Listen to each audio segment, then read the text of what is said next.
Hey, hello guys, I'm Lydia and I'm actually a graduate from TP. So today you'll actually be hearing two different tools, and the first tool that I'll be sharing with you is the letter tool. So recently school has just begun and most of us now have a schedule to follow. So we have a certain time that we need to wake up by to begin school, and we also would like to try and finish as much work as possible. So now that there is a constant routine in our life, it can actually make us sometimes question what is the purpose behind all that we are doing. So that's why with this letter two, the focus is on this word called ikigai. So ikigai is a Japanese word which means the reason for being. You can start off the letter by asking your friend how have they been, and you can also share your own personal experience of how you felt being in a constant endless cycle of sleep, waking up, school, and then it repeats all over again, even if it feels mundane. Yeah. So there's actually two ways that you can link from this into the gospel. So the first way is to actually talk about how in our society it seems like a never-ending cycle of working or studying in order to attain a goal. So previously, for all of us, there was secondary school. Now it's poly, and in the future, it's like uni, work, etc. But the question is there really more to life than all of this?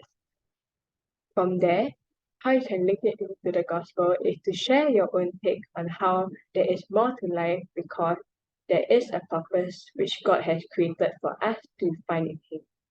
So, the second link into the gospel is similar to the first one, whereas the focus is more on whether we are able to experience true joy and meaning in what we do.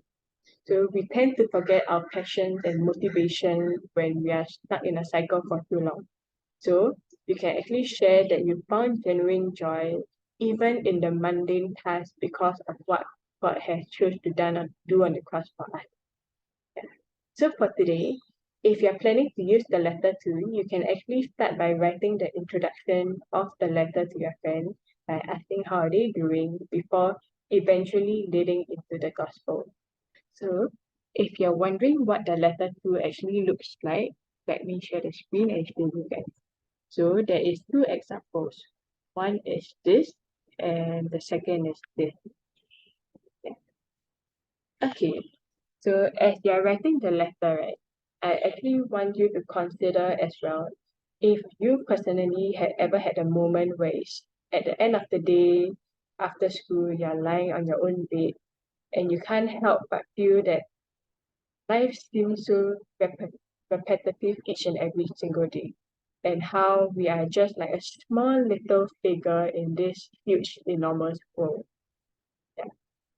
So it is an unsettling feeling to actually have because I personally, for one, have gone through it before, and so might all of your non-Christian friends.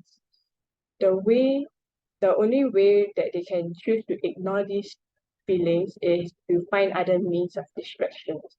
I hope that this helps you to really see and know how God designed each and every one of us, even a non-Christian friend, to actually find meaning and purpose in Him. Yeah. So if you're gonna be choosing the letter two, you'll be seeing me again next week where I'll share with you the following steps to take. Yeah. So now I'll pass over the time to Emmanuel. Hi, thanks, Lydia.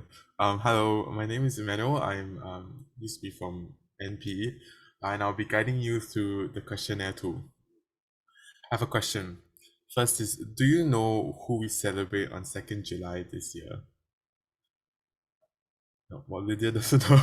I probably wouldn't have guessed it also, but we celebrate youth. So it's Youth Day on 2nd July this year, and I think it's on every first Sunday of July. I personally don't know why it's celebrated on the first Sunday of July in Singapore. But yeah, I know what you're thinking. When you're thinking, I don't feel useful. But a youth is actually statistically defined as 15 to 24 years old. So I'm pretty sure you are a youth and you're still a youth. And so happy early youth day to everybody. Yeah, so if you can already guess, this questionnaire tool is about how useful you are. It's an online personality quiz that generates how old we think you are. and this can possibly lead to conversations about the gospel and about how we're all a child of God and we all have a need to be His children. Yeah, and so what we want you to do today is just to start a conversation with your friend, lead into that survey. Maybe send a hi, how are you, or tell them, oh, hey, I have this random personality quiz about how old you are. It's for Youth Day, and no, maybe add in a bit of your own predictions. I'm sure you'll get 60 years old because you're an old soul. I'm sure I will get 60 years old. But yeah, so just start the conversation. Before we end and before we finish this, I just want to leave you with this verse from Ephesians 5. In verse 15 to 17, it says, look carefully then how you walk, not as unwise, but as wise, making the best use of the time, because the days are evil. Therefore, do not be foolish, but understand what the will of the Lord is. So I think in Ephesians, we are talking here about youth and talking here about being useful. But Ephesians tells us that whether we have time or whether we don't have time, we have to make the best use of it. We have to walk wisely by understanding God's will and following it. And I think part of it, a part of God's desire, is to see our friends do the same thing as that. And I hope by our prayer and by our efforts that we can see our friends do just that. And I'll be praying along with you as well. Yeah, and so now that you've heard both tools, both the letter and the questionnaire, you could just have someone in mind, have a friend in mind, and pick the tool that you want to share the gospel with. And in the next time we see you, we'll go through the next steps of what to do. Yeah, so that's all we have for today. Bye bye. Bye bye. Bye bye.